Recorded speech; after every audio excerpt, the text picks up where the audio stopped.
नमस्कार साथियों, आशा है कि सभी लोग सकुशल होंगे। साथियों, अल्मोड़ा में भी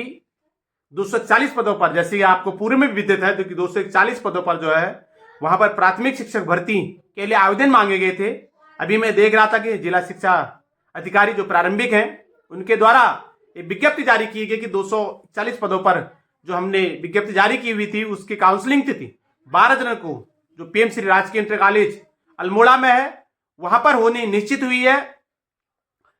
सबसे पहले तो मैं आप सभी से निवेदन करूंगा साथियों, क्योंकि इसमें मैंने टर्म एंड कंडीशन पढ़ी है, अभी पढ़ी मैंने, जैसे अब वो किस आधार पर है ये तो आप जरूर एक बार देख लीजिएगा। उसको पहली बात तो आपसे मेरा निवेदन रहेगा कि आप उसको पढ़ के जरूर जाना, उसके अंदर जो नॉर्म्स होने दे कि आपको क्या क्या ले जाना है। जैसे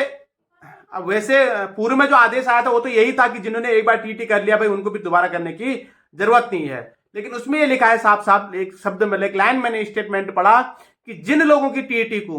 7 साल से ज्यादा हो गए हैं, मतलब 7 साल उनकी टीटी को, 7 साल से ज्यादा होने का मतलब कि फिर नया जो उन्होंने सीटेट या टीटेट क्लियर करा होगा वह प्रमाण पत्र प्रस्तुत करना होगा। इसी तरह अन्य चीजें भी हैं, जैसे जिन लोग जो लोग सबोज के लिए ग्रुप सी के एक अन्य उससे नीचे पदों पर, हो सकता है वो मिनिस्ट्रियल कर्मचारी के रूप में कार्यरत थे और उन्हें बीएड भी करा हुआ है, तो ऐसी स्थिति में उन्होंने एनओसी के लिए अप्लाई किया होगा। तो इस तरह से दुनिया कई मतलब दुनिया भर की तो मैं नहीं कह सकता हूं, कुछ एक अच्छा शब्द नहीं है, लेकिन नॉर्म्स कई उनके उन्होंने दे रखे हैं।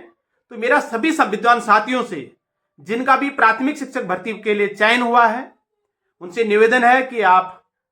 पात्रता लिस्ट को देख लीजिएगा। उसके बाद उन्होंने स्कूल एजुकेशन पर भी वो डाल रखा है, आप उसमें सारी चीजें पढ़ के जाइए, रीडिंग करके जाइए किन किन चीजों को मांग रहे हैं, और कोई किसी चीज में हमारा नाम अगर सेम नहीं है तो ऐसे में एफिडेविट की भी हमें जरूरत होती है। कई बार जैसे मोहन सिंह है और कहीं पर मोहन सिंह बिष्ट होता है, तो ऐसी स्थिति में हमको एक एफिडेविट की भी जरूरत पड़ जाती है कभी कि भाई दोनों एक ही नाम है करके, इस तरह से। तो सारी चीजों का पढ़ के जाइए, उसको मेरे आप सभी से निवेदन रहेगा। उसमें कई ऐसी चीजें हैं कि अभी हमारे पास समय है, आज 10 तारीख 11 12 तारीख से परसों से है वो, अभी मैं उसको इसमें लगा साइड में लगा भी दूंगा, आप उसको देख लीजिएगा एक बार कि क्या क्या उसमें दे रखे हैं करके इनके। तो मेरी तरफ से पुनः, और साथियों एक चीज और कहना चाहूंगा कि लगभग मुझे लग रहा है आज कल में सभी जिलों में ये जो है विज्ञप्तियां निकल जाएंगी, आज शाम तक सभी की पात्रता सूची भी जारी हो जाएगी। इसमें होगा यह कि आदमी एक ही जगह एक दिन में एक ही जगह काउंसलिंग में जो है प्रतिभाग कर पाएगा। इस चीज का थोड़ा सा ध्यान रहे कि आप एक बार में एक ही जगह प्रतिभाग कर पाएंगे बस। पूर्व में होता क्या था कि सभी जगह लोग फॉर्म भर देते थे, लेकिन फिर जहां उनको सुटेबल लगता था वहां पर वो शामिल होते थे काउंसलिंग, और अन्य जगहों पर उनकी पद जो है वैकेंट रह जाते थे, रिक्त रह जाते थे। तो इस बार इस पर बड़ा ध्यान दिया गया, इस पर एक नया कार्य किया गया। तो अब जो है इस बार से आप 12 जिलों में 13 जिलों में, कई जगहों में जैसे नहीं भी है पद, जैसे मैंने देखा कहीं पर जो है खाली वो दूसरे क्या बोलते हैं उनको, रिजर्वेशन वाले जो पद थे वो वाले हैं, बैकलॉग के क्षमा चाहूंगा, बैकलॉग के भी पद हैं, तो हो सकता है कुछ जिलों में ना भी हो, लेकिन अधिकांश जिलों में आई है विज्ञप्ति। तो ऐसी स्थिति में पूर्व में यह हो रहा था कि सभी जगह आदमी मतलब एक ही सब जगह नाम होने के कारण एक ही जगह शामिल हो रहा था, पद रिक्त हो जा रहा था। तो इस बार ऐसा नहीं होगा, इस बार सिर्फ वो एक ही जगह काउंसिलिंग में शामिल हो पाएगा, और दूसरी जगह फिर अगर वो वहां पर भी अगर उसका नाम है भी तो वो फिर काउंसिलिंग में अगर शामिल नहीं हो पाएगा तो उसके बाद वाले को जो है उसके बाद वाले को दे दिया जाएगा, वह पद रिक्त मतलब उसकी काउंसलिंग कर दी जाएगी। तो इस चीज का ध्यान रहे, आप अगर किसी भी हाल में काउंसलिंग में अगर शामिल नहीं होते हैं तो आपका पद फिर आप उसके लिए दावा नहीं कर सकते हैं, उसमें नॉर्म से दे रखे हैं। तो इसलिए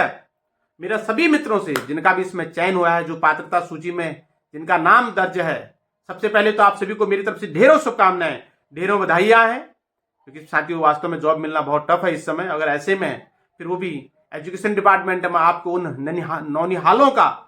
जीवन सुधारने का अवसर मिल रहा है, जिनके जीवन में आपको प्रकाश डालने का अवसर मिल रहा है, जिनके जीवन को आपको संवारने का अवसर मिल रहा है, तो ऐसा इससे बड़े आप भाग्यशाली कोई हो नहीं सकता है। मतलब मेरे हिसाब से तो बहुत सम्मान का ये पद है, बस अपने कर्तव्य और दायित्वों का निर्वहन बहुत अच्छी तरह करना चाहिए। तो आपको बधाइयां हैं, लेकिन सबसे मेरा निवेदन है कि अपने समस्त डॉक्यूमेंट को, फिर कह रहा हूं एक बार, कई बार ऐसा होता है कि ऐसे अवसरों में हम लोग कुछ डॉक्यूमेंट पे ध्यान नहीं देते हैं और जल्दीबाजी खुशियों के चक्कर से तो बाद में फिर वहां काउंसलिंग में हमें परेशानियों का सामना करना पड़ता है। तो इसलिए सारे नॉर्म्स को पढ़कर, क्योंकि उन नॉर्म्स दे रखे हैं, उन सबको पढ़कर आप वहां पर जाइए और अपना बढ़िया करके काउंसलिंग में शामिल होइए। आपको शुभकामनाएं साथियों मेरी तरफ से, और लगातार इसी तरह बनी रहिए मेरे साथ। अच्छा लगता है, हम अच्छा ही कार्य कर रहे हैं, लोगों से रूबरू हो रहे हैं। आज एक न दो, अगर मेरे इस वीडियो से एक लोग को भी फायदा होता तो मैं इसके लिए आपको अपने को धन्य समझूंगा कि मेरी इस विचार का एक को तो कम से कम फायदा मिला। आज इस वीडियो से एक को मिलेगा, कल को दो को मिलेगा, इसी तरह हम चलते रहेंगे और कारवां बढ़ता रहेगा। बस फॉलो करिए, लाइक करिए, मेरा हौसला बढ़ाते रहिए और इसी तरह हम लोग आपस में मिलते रहें। नमस्कार।